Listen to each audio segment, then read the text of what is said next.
Abra su Biblia, por favor, en el Evangelio de Juan, en el capítulo 1. Evangelio de Juan, capítulo 1.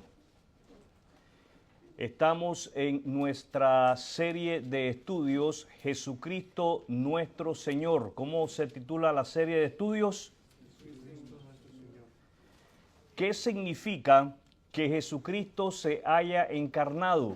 ¿Qué significa para usted que Jesucristo se haya encarnado?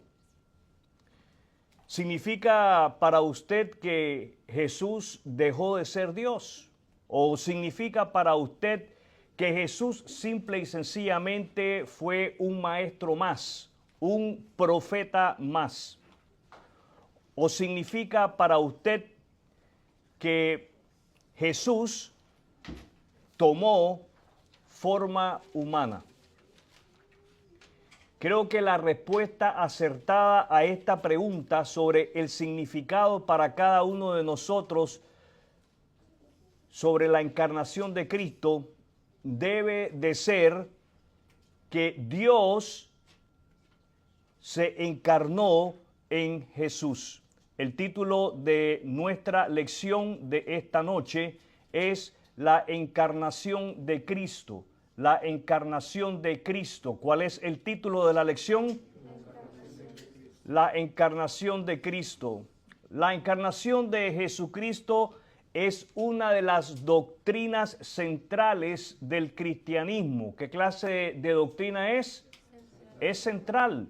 La encarnación de Cristo es una doctrina fundamental para la iglesia cristiana.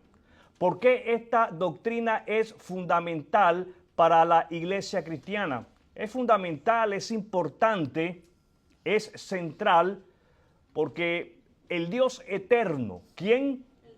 El Dios eterno, sin dejar de ser Dios, se hizo plenamente hombre en la persona de Jesucristo. Escuche bien, el Dios eterno, sin dejar de ser Dios, se hizo plenamente hombre en la persona de Jesucristo. El apóstol Juan lo expresa claramente. ¿De qué manera lo expresa? Claramente. Hagamos lectura en la palabra de Dios en el Evangelio de Juan, en el capítulo 1, verso 14. Sígame en la lectura de la palabra de Dios. Y aquel verbo fue hecho carne y habitó entre nosotros. Y vimos su gloria, gloria como del unigénito del Padre, lleno de gracia y de verdad. Este acto soberano, ¿qué clase de acto? Este acto soberano marca el punto de encuentro entre la eternidad y el tiempo, entre lo celestial y lo terrenal. Jesús, mis amados hermanos, no fue un hombre adoptado por Dios, ni un ángel disfrazado de ser humano. Jesús, ¿quién? Jesús es Dios encarnado. ¿Quién es Jesús? Dios encarnado. ¿Quién es Jesús? Dios encarnado. Jesús es no solamente el Dios encarnado, Él es verdadero Dios y verdadero hombre. Tenemos tres aspectos importantes a tratar en nuestra lección de hoy. Tres aspectos importantes a tratar en nuestra lección de hoy. El primer aspecto que estaremos tratando en nuestra lección es sobre las predicciones de la encarnación. Sobre las predicciones de la encarnación. ¿Cuál es el primer aspecto? El segundo aspecto importante que estaremos tratando en nuestra lección es sobre el medio para la encarnación. ¿Cuál es el segundo aspecto importante? Y nuestro tercer y último aspecto de importancia es sobre los propósitos de la encarnación, sobre los propósitos de la encarnación. ¿Cuál es nuestro tercer aspecto importante? Veamos entonces el primer aspecto de la encarnación. Nuestro primer aspecto de importancia sobre la encarnación de Cristo. ¿La encarnación de quién? De Cristo. Es las predicciones de la encarnación. Ese es nuestro primer aspecto de importancia, las predicciones de la encarnación. Las predicciones de la encarnación son la predicción de Dios hombre, la predicción de Dios hombre. Escuche bien, la predicción del Dios hombre.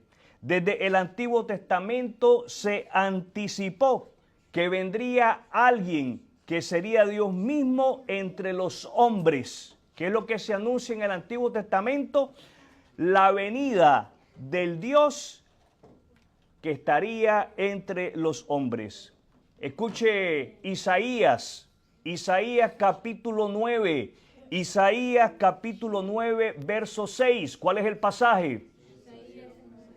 Isaías 9:6, hago lectura de la palabra de Dios, usted sígame en ella.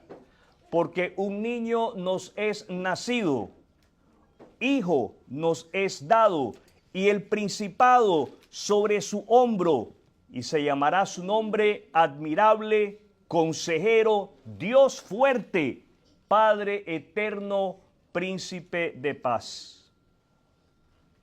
Este pasaje es un pasaje que no podemos dejar pasar por desapercibido. Eso quiere decir que no podemos restarle importancia. Es un versículo que nos da el fundamento de esta doctrina. Este niño, mis amados hermanos, sería Dios. ¿Quién sería este niño? Dios. Su llegada, la llegada de Dios, fue anunciada con claridad. ¿Cómo fue anunciada?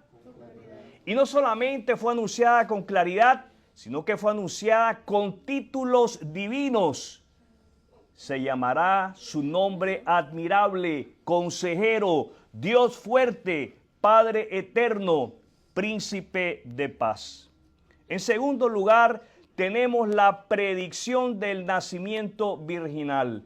Tenemos la predicción del nacimiento virginal. ¿Qué tenemos? Otra predicción clave fue que naciera de una virgen. Esta es una predicción clave. ¿Qué clase de predicción? Clave. O sea, es una predicción de importancia. Que naciera de una virgen. En el mismo libro de Isaías, en el capítulo 7, verso 14. Isaías 7, 14. ¿Cuál es la cita? Leemos lo siguiente. Leo de la palabra de Dios. He aquí que la virgen concebirá y dará a luz un hijo y llamarás su nombre Emmanuel. Emmanuel, mis amados hermanos, significa Dios con nosotros. ¿Qué significa? Dios con nosotros. La virginidad de María subraya que este nacimiento no fue producto humano, sino una obra sobrenatural de Dios. El segundo aspecto importante sobre la encarnación de Jesús es el medio para la encarnación. El segundo aspecto importante sobre la encarnación de Jesús es el medio para la encarnación. ¿Cuál es el segundo aspecto importante? Hablemos entonces de la evidencia de la encarnación. El medio, mis amados hermanos, por el cual Dios se encarnó fue el milagro del nacimiento virginal. Mateo, capítulo 1, verso 18, lo registra de la siguiente manera. Hago lectura en la palabra de Dios en Mateo 1, 18. Mateo 1, 18. ¿Cuál es el pasaje? Antes que se juntasen, se halló que había concebido del Espíritu Santo. Esta concepción, mis amados hermanos, no natural, o sea, no de unión de hombre y mujer, muestra que Jesús es único. ¿Qué nos muestra? ¿Qué nos muestra? Esta concepción nos muestra que Jesús es único, sin pecado y sin herencia adámica. En segundo lugar, tenemos las genealogías. Las genealogías, Mateo y Lucas, los evangelios de Mateo y Lucas presentan genealogías distintas con un propósito. ¿Por qué es que Mateo y Lucas nos presentan genealogías distintas? Porque hay un propósito. ¿Qué es lo que hay? Mateo, mis amados hermanos, enfatiza el linaje legal a través de José. ¿Qué enfatiza Mateo? El linaje legal a través de José. ¿Qué enfatiza Mateo? Esto lo encontramos en Mateo capítulo 1. El Evangelio de Lucas destaca la línea biológica. ¿Qué destaca? La línea biológica. ¿Qué destaca? A través de María. Eso lo leemos en Lucas capítulo 3. Ambas genealogías, la genealogía de Mateo y de Lucas, confirman que Jesús es el legítimo heredero del trono de David. ¿Quién es Jesús? El legítimo heredero del trono de David. ¿Quién es Jesús? Segunda de Samuel, capítulo 7, versos 12 y 13. Es así como se cumple la profecía mesiánica. El tercer aspecto de importancia sobre la encarnación de Jesús es los propósitos de la encarnación. El tercer aspecto de importancia sobre la encarnación de Jesús es los propósitos de la encarnación. El primer propósito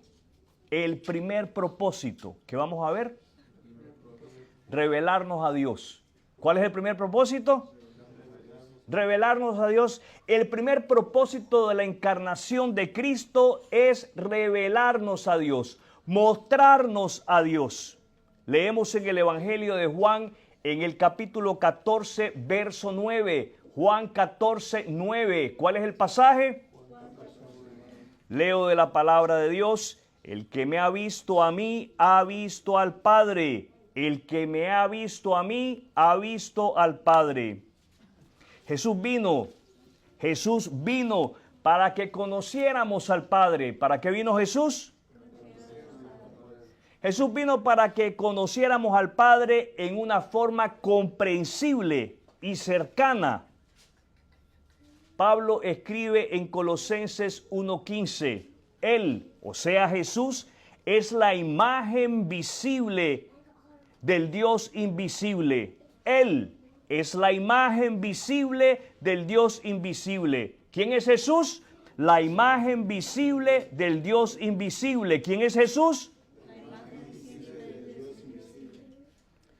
Solamente a través de Jesús podemos conocer verdaderamente a Dios.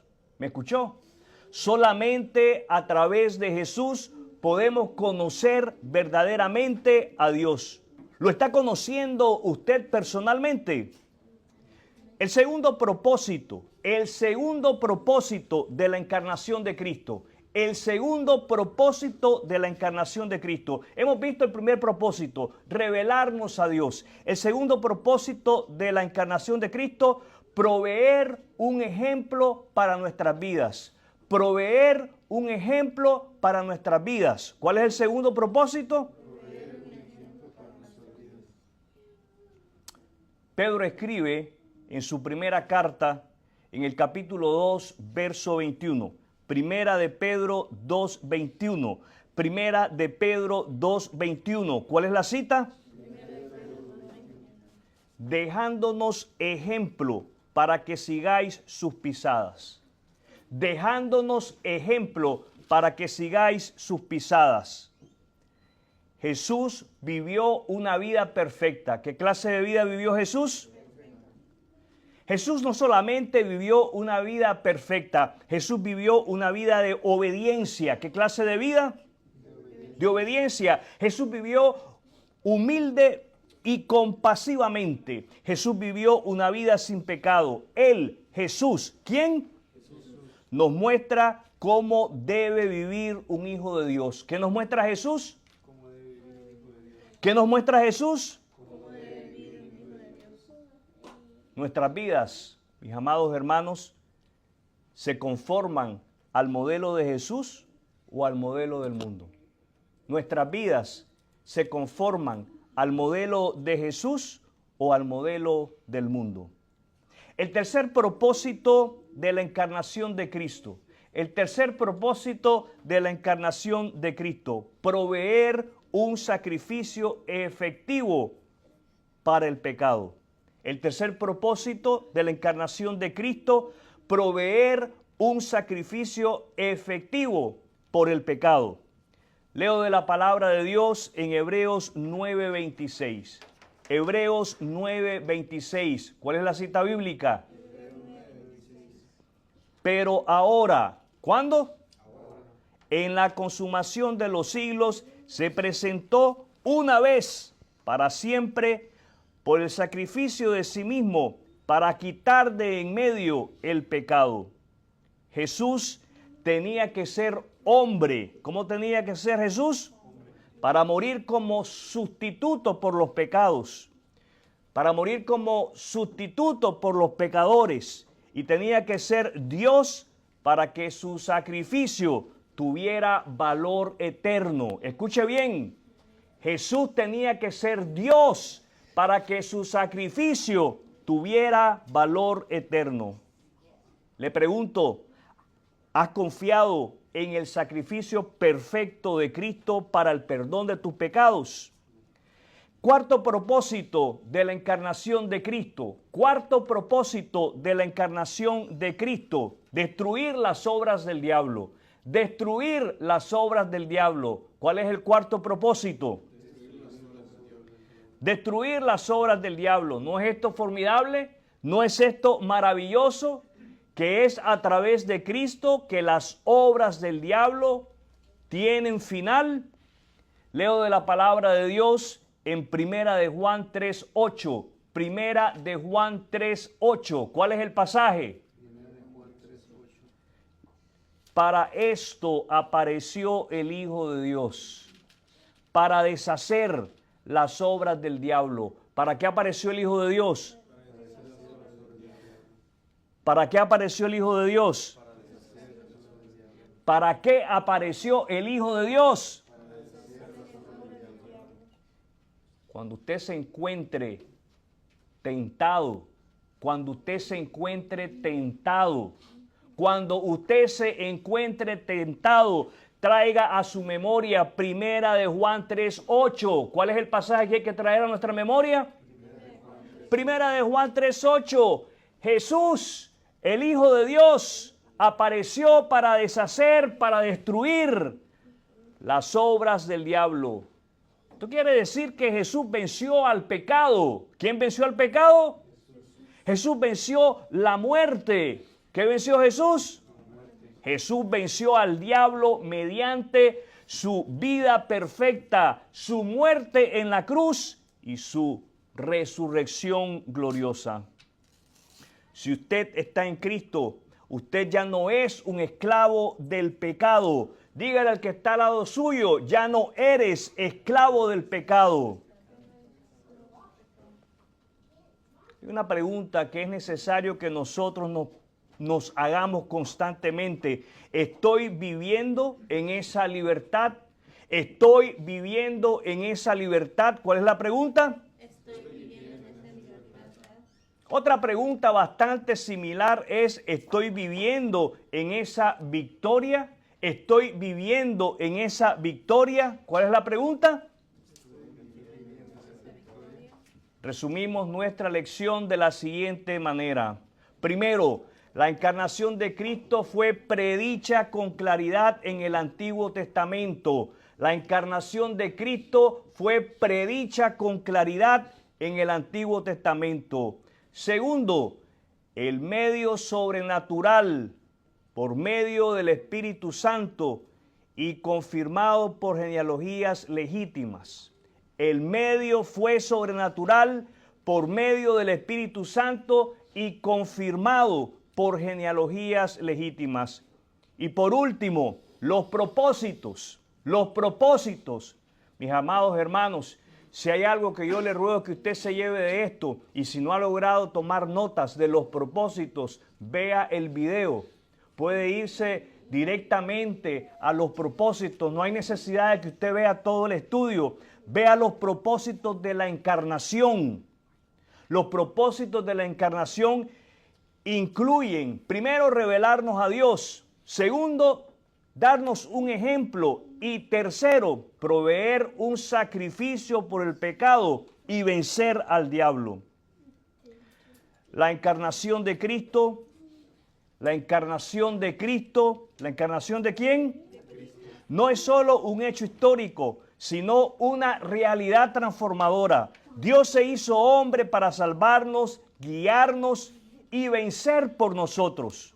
Como creyente, estamos llamados a conocer más profundamente a Cristo. ¿Cuál es el llamamiento?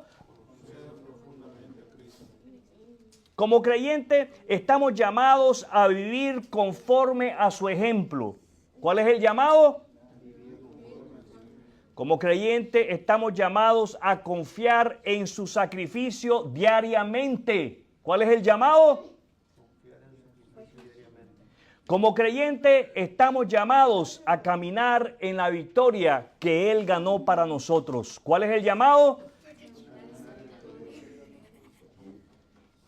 Vivamos, mis amados hermanos, como alguien que ha sido rescatado por Dios mismo. ¿De qué manera debemos de vivir? Como alguien que ha sido rescatado por Dios mismo. ¿De qué manera debemos de vivir? La encarnación nos llama a una vida de adoración, santidad y misión. ¿A qué nos llama la encarnación de Cristo? A una vida de adoración, santidad y misión. ¿A qué nos llama la encarnación de Cristo? Adoración, santidad y misión. Vamos a ver, ¿a qué nos llama la encarnación de Cristo? A una vida de adoración, santidad y misión. ¿A qué nos llama la encarnación de Cristo? Pero dígalo con ganas, hombre. Amados hermanos, no podemos ser los mismos. ¿Me está oyendo? Oiga, dígale al que está al lado suyo, no podemos ser los mismos. No podemos vivir como el incrédulo. Si creemos que Dios se hizo carne por nosotros, no podemos ser los mismos si creemos que Dios se hizo carne por nosotros.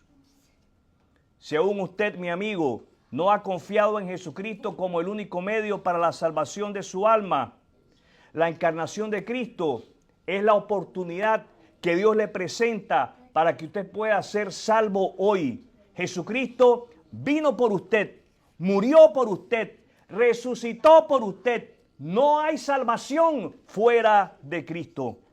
El apóstol Pablo escribe en 1 Timoteo 2:5, porque hay un solo Dios y un solo mediador entre Dios y los hombres, Jesucristo hombre.